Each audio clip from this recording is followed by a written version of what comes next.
భారీ వర్షాలు వరదలపై రాష్ట్ర సర్కార్ అలర్ట్ అయింది. వాటి నియంత్రణకు ముందస్తు ప్రణాళికలు సిద్ధం చేయాలని భావిస్తోంది. విపత్తులను ఎదుర్కొనేందుకు యాక్షన్ ప్లాన్ రెడీ చేయాలని అధికారులను ఆదేశించారు సీఎం రేవంత్ రెడ్డి.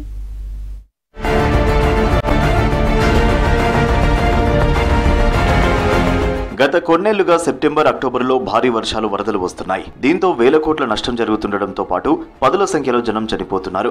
ఇలా తరచూ వరదలు వస్తుండటంతో వాటి నియంత్రణకు ముందస్తు ప్రణాళిక సిద్ధం చేసుకోవాలని భావిస్తోంది ప్రభుత్వం. ఆస్తి, ప్రాణ నష్టం తగ్గించడంపై ఫోకస్ పెట్టింది. ఇప్పటికే రాష్ట్ర స్థాయిలో తెలంగాణ డిజాస్టర్ రెస్పాన్స్ ఫోర్స్ ఏర్పాటు చేసింది. యాక్షన్ ప్లాన్ లో భాగంగా జిల్లాలోనూ DRF కు ప్రత్యేక ఫండ్స్ కేటాయించడంతో పాటు ఒక హెలికాప్టర్ కొనుగోలు చేయాలని ప్లాన్ చేస్తోంది ప్రభుత్వం. విపత్తులు సంభవించినప్పుడు దీన్ని వాడుకోవాలని సర్కారు భావిస్తోంది. DRF బృందాల్లో ఒక్కో టీంలో 100 మంది సిబ్బంది ఉండనున్నారు. వాళ్లకు ప్రత్యేక ట్రైనింగ్ ఇవ్వనున్నారు. వరదలు వచ్చినప్పుడు బాధితులను రెస్క్యూ చేసేందుకు అవసరమైన సామాగ్రిని కొనుగోలు చేయనున్నారు. దీనిపై అధికారులకు సీఎం రేవంత్ రెడ్డి కీలక ఆదేశాలిచ్చారు.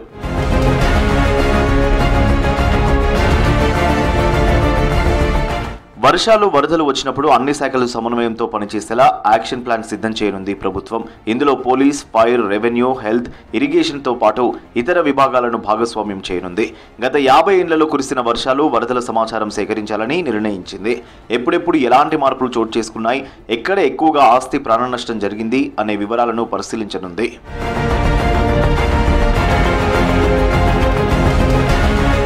10 ఏళ్లలో రాష్ట్రాన్ని ముంచెత్తిన వరదలపై స్టడీ చేయాలని, దానికి అనుగుణంగా యాక్షన్ ప్లాన్ రెడీ చేసుకోవాలని అధికారులను ఆదేశించారు CM Revanth Reddy.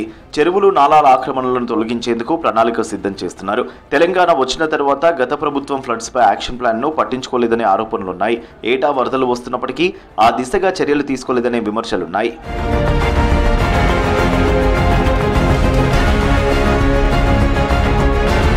Action plan లో భాగంగా అన్ని శాఖల నుంచి ప్రభుత్వం వివరాలు సేకరిస్తోంది సర్కార్. ప్రధానంగా ఇరిగేషన్ డిపార్ట్మెంట్ నుంచి ప్రాజెక్టుల నీటి నిల్వ, ఇన్ఫ్లో, అవుట్ఫ్లో, చెరువులు, కుంటల FTL, బఫర్ జోన్లు, వరద కాలువల విస్తీర్ణం, అవి వెళ్లే మార్గాలపై పూర్తి స్థాయిలో నివేదికలు తెప్పించుకుంటోంది. గోదావరి, ఇతర నదుల దగ్గరున్న గ్రామాలు, ప్రాజెక్టుల దగ్గరున్న ముంపు గ్రామాలు, వరద కాలువల దారిలో ఉన్న వంతెనలు, రోడ్లు, ఇలా ప్రతి అంశానికి సంబంధించిన సమాచారం సేకరించాలని అధికారులను సీఎం రేవంత్ ఆదేశించారు.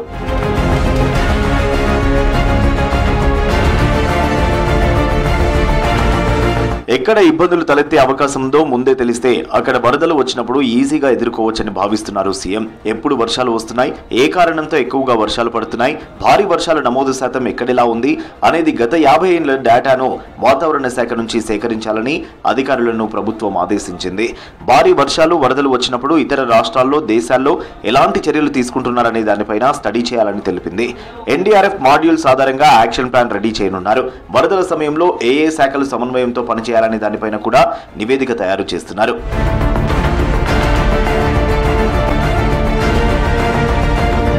గత 10 ఏళ్ల డేటాను పరిశీలిస్తే సెప్టెంబర్, అక్టోబర్, నవంబర్ మొదట్లో భారీ వర్షాలు, వరదలు రాష్ట్రాన్ని ముంచెత్తుతున్నాయి. కొన్ని జిల్లాలు పాక్షికంగా, 12 జిల్లాలు పూర్తిగా వరదలకు ప్రభావితమవుతున్నట్లు ప్రాథమిక నిర్ధారణకు వచ్చారు.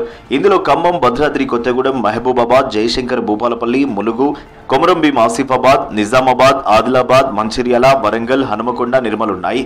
రాష్ట్రంలో గత 8 ఏళ్ల రికార్డులను పరిశీలిస్తే 2-3 ఏళ్లు తప్ప ప్రతి ఏటా భారీగానే వరదలు వచ్చాయి. Police, fire, revenue, health, irrigation శాఖల నుంచి కొంతమంది ఉద్యోగులకు ఏటా వర్షాలు, వరదలపై ట్రైనింగ్ ఇవ్వనుంది ప్రభుత్వం.